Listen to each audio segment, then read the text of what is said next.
ಸಚಿವ ಸತೀಶ್ ಜಾರಕಿಹೊಳಿ ಬಾಮೈದ ಮಂಜುನಾಥ್ ಸಂಪತ್ತಿನ ಕೋಟೆಯನ್ನು ಅಧಿಕಾರಿಗಳು ಕೆದಕಿದ್ದಾರೆ. ಅಬಕಾರಿ ಇಲಾಖೆ ಹೆಚ್ಚುವರಿ ಆಯುಕ್ತ ಮಂಜುನಾಥ್ ಮನೆಯಲ್ಲಿ 13 ಕೋಟಿ ನಗದು ಅಪಾರ ಚಿನ್ನಾಭರಣ ಜಪ್ತಿ ಮಾಡಲಾಗಿದೆ. ಅದರಲ್ಲೂ ಲಂಚಾವತಾರದ ಡೈರಿಯಲ್ಲಿ ಸ್ಫೋಟಕ ಅಂಶಗಳೇ ಬಯಲಾಗಿದೆ.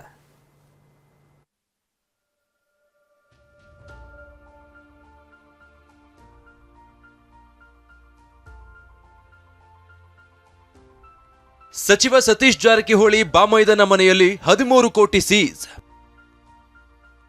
ಮಂಜುನಾಥ್ ಮನೆಯಲ್ಲಿತ್ತು 5 ಕೋಟಿ ಹಣ, 7 ಕೋಟಿ ಮೌಲ್ಯದ ಚಿನ್ನ.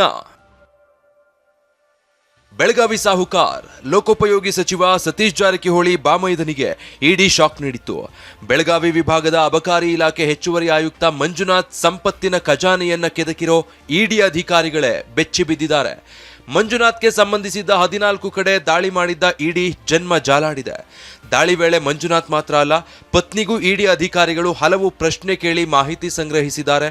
ದಾಳಿ ವೇಳೆ ಬರೋಬ್ಬರಿ 13 ಕೋಟಿ ಮೌಲ್ಯದ ಆಸ್ತಿಯನ್ನ ವಶಕ್ಕೆ ಪಡೆದಿದ್ದೀವಿ ಅಂತ ಇಡಿ ಹೇಳಿದೆ.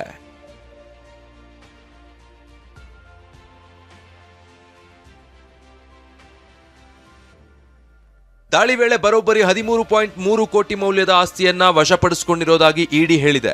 ಈ ಪೈಕಿ ಬರೋಬ್ಬರಿ 5.5 ಕೋಟಿ ನಗದು ಸೀಸ್ ಮಾಡಲಾಗಿದೆ.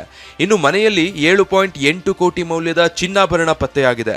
3.3 ಲಕ್ಷ ಮೌಲ್ಯದ ವಿದೇಶಿ ಕರೆನ್ಸಿ ಪತ್ತೆಯಾಗಿದ್ದು, ಜೊತೆಗೆ ದಾಳಿಯಲ್ಲಿ ಕ್ಯಾಶ್ ಬುಕ್, ಆಸ್ತಿ ಪತ್ರಗಳನ್ನು ಕೂಡ ವಶಕ್ಕೆ ಪಡೆಯಲಾಗಿದೆ. ಇಷ್ಟೇ ಅಲ್ಲ, ಇಡಿ ದಾಳಿಯಲ್ಲಿ ಜಾರಕಿಹೊಳಿ ಬಾಮೈದ ಮಂಜುನಾಥ್ ಲಂಚಾವತಾರವು ಅನಾವರಣ ಆಗಿದೆ.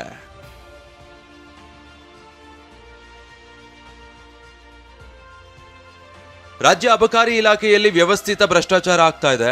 ಇದರಿಂದ ಅಧಿಕಾರಿಗಳು ಅಕ್ರಮವಾಗಿ ಆಸ್ತಿ ಸಂಪಾದನೆ ಮಾಡ್ತಿದ್ದಾರೆ ಅಂತ ಆರೋಪ ಕೇಳಿ ಬಂದಿತ್ತು. ಈ ಸಂಬಂಧ ಲೋಕಾಯುಕ್ತ ಪೊಲೀಸರು ಎಫ್ಐಆರ್ ದಾಖಲಿಸಿದ್ರು. ಅದೇ ಎಫ್ಐಆರ್ ಆಧರಿಸಿ ಇಡಿ ದಾಳಿಯಾಗಿದೆ.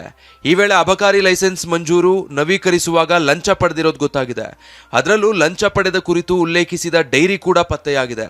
ಬಾರ್ಗಳಿಂದ ಪ್ರತಿ ತಿಂಗಳು ಲಂಚ ಪಡೆದ ಬಗ್ಗೆ ಮಂಜುನಾಥ್ ತಮ್ಮ ಡೈರಿಯಲ್ಲಿ ಉಲ್ಲೇಖಿಸಿದ್ದಾರೆ. ಲಂಚದ ಹಣದಿಂದ ಆಸ್ತಿ ಖರೀದಿ ವ್ಯವಹಾರಕ್ಕೆ ಹೂಡಿಕೆ ಮಾಡಲಾಗಿದೆ. ಬೇನಾಮಿ ಕುಟುಂಬ, ಸಹಚರರ ಹೆಸರಲ್ಲಿ ಹೂಡಿಕೆ ಮಾಡಿದ್ದಾರೆ ಅಂತ ಇಡಿ ಮಾಹಿತಿ ನೀಡಿದೆ. ಮಂಜುನಾಥ್ ಆಪ್ತೆಯ ಮನೆಯಲ್ಲೂ ದಾಖಲೆಗಳು ಸೀಸ್.